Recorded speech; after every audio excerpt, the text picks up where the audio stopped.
নমস্কার বন্ধুরা, চলে এলাম পিঙ্কি রান্নাঘরে। তো দেখো বন্ধুরা, আজকে যে রেসিপিটা আমি তোমাদের দেখাবো একদম সামান্য জিনিস দিয়ে অসাধারণ একটি আর এত টেস্টি রান্নাটা গরম ভাতের সাথে কিন্তু এই রেসিপিটা আর কিচ্ছু লাগবে না। যদি এই রেসিপিটা থাকে শুধু গরম ভাতে তাহলে আর কিছুই লাগবে না। তো চলো দেখো, ওই ফেলে দেওয়া ডাঁটার পাতা দিয়ে কিন্তু আমি এই এত সুন্দর রেসিপিটা তৈরি করে তোমাদের দেখাবো।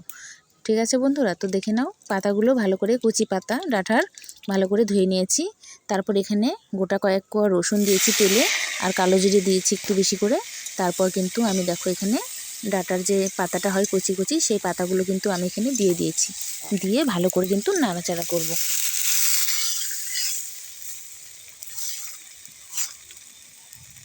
নাড়াচাড়া করব। তারপর তোমরা যে যেরকম ঝাল পছন্দ করো সেই মতন কিন্তু এখানে ঝাল দিয়ে দিও। দেখো আমি 2-3টে কাঁচা লঙ্কা দিয়েছি আর লবণ দিয়ে দিলাম। ঠিক আছে বন্ধুরা, তো পরিমাণ মতন লবণ আর ঝাল তোমরা যে যেরকম খেতে পছন্দ করো সেরকম ঝাল দিয়ে দিও। তারপর বেশিক্ষণ নাড়াচাড়া করতে হয় না বন্ধুরা, 5 মিনিট মতো নাড়াচাড়া করলেই কিন্তু আমাদের এই রেসিপিটা রেডি হয়ে যাবে। কারণ এই যে ডাঁটা শাকে যে ঝোলটা আছে জলটা ওঠে, সেই জলটা শুকোতেই যেটুকু টাইম, তারপরে কিন্তু টাইম লাগে না।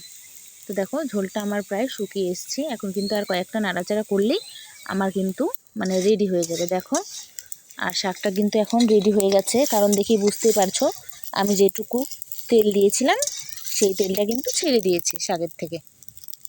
তো চলো, শাকটা কিন্তু এখন নামিয়ে নিতে হবে। এর থেকে বেশি কিন্তু ভাজা যাবে না, তাহলে কিন্তু টেস্টটা পাওয়া যাবে না। যেন এইরকমই সবুজ সবুজ থাকে, এই জিনিসটা খুব খেয়াল করতে হবে। তারপরে দেখো আমি কিন্তু এখানে নামিয়ে নিয়েছি পাটাতে, আর সামান্য আরেকটু লবণ দিয়ে দিলাম, কারণ তখন যেটুকু লবণ দিয়েছিলাম তো ওটুকুতে হবে না, তো সেই জন্য আরেকটু লবণ এখানে আমি অ্যাড করে দিলাম। দিয়ে তারপরে দেখো ভালো করে একদম মিহি করে 2-3বার একটু বেটে নিলেই কিন্তু খুব সহজেই অনায়াসে। আর পাতাগুলো কিন্তু খুব নরম হয়ে গেছে, তোমরা দেখে বুঝতেই পারছো এত সুন্দর মোলায়েম হয়ে গেছে, আর খুব সুন্দর, আর খেতে কিন্তু অসাধারণ টেস্ট। তোমরা বাড়িতে অবশ্যই করো বন্ধুরা। দেখো অসাধারণ আর দুর্দান্ত লাগে খেতে। ঠিক আছে বন্ধুরা, আর আজকের ভিডিওটা কিন্তু বেশি বড় করব না, এই পর্যন্তই থাকছে। আর নতুন নতুন রান্নার ভিডিও দেখার জন্য আমার চ্যানেলটি কিন্তু সাবস্ক্রাইব করে রাখতে হবে বন্ধুরা।